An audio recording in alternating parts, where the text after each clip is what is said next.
पिंगुळी गुढीपूर इथं युवकांना मारहाण केल्याप्रकरणी सांगली जत येथील यश ऐनापुरे आणि अमरीश रायनवर या दोघांना न्यायालयात हजर केलं असता 2 दिवसांची पोलीस कोठडी न्यायालयानं सुनावली आहे।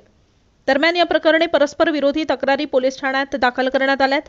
या प्रकरणी गंभीर जखमी असलेल्या पंकज मसगे याला अधिक उपचारासाठी गोवा बांबोळी इथं दाखल करण्यात आलंय।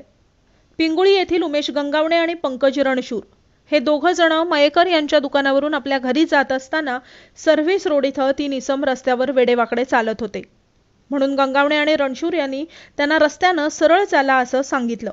त्यावेळी त्या तिघांपैकी एकानं गंगावणे आणि रणशूर यांना शिवीगाळ केली आणि आपल्या वेलकम हॉटेल जवळ असलेल्या रूममध्ये बोलावलं। गंगावणे आणि रणशूर त्या ठिकाणी गेले त्यावेळी त्या दोघांनी घराचे दरवाजे आणि खिडक्या बंद करून उमेश गंगावणे आणि पंकज रणशूर यांना मारहाण करायला सुरुवात केली। नंतर उमेश गंगावणे यांनी सागर रणसिंग यांना फोन लावून आपल्याला मारहाण होत असल्याचं सांगितलं।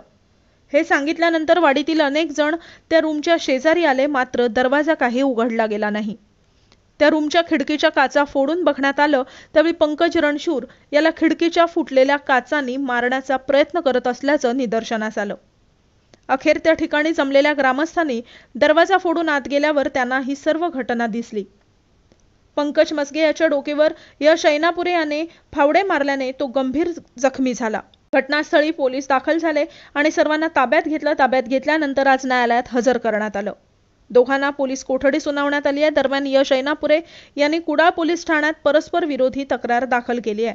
यामध्ये त्यांनी असं म्हटलंय की रस्त्यावर वाद मिटल्यानंतर आपल्या रूमवर गंगावणे, मसगे, रणशूर हे आले आणि आम्हाला मारहाण केली। या प्रकरणाचा तपास सहाय्यक पोलीस निरीक्षक पाटील करत आहेत।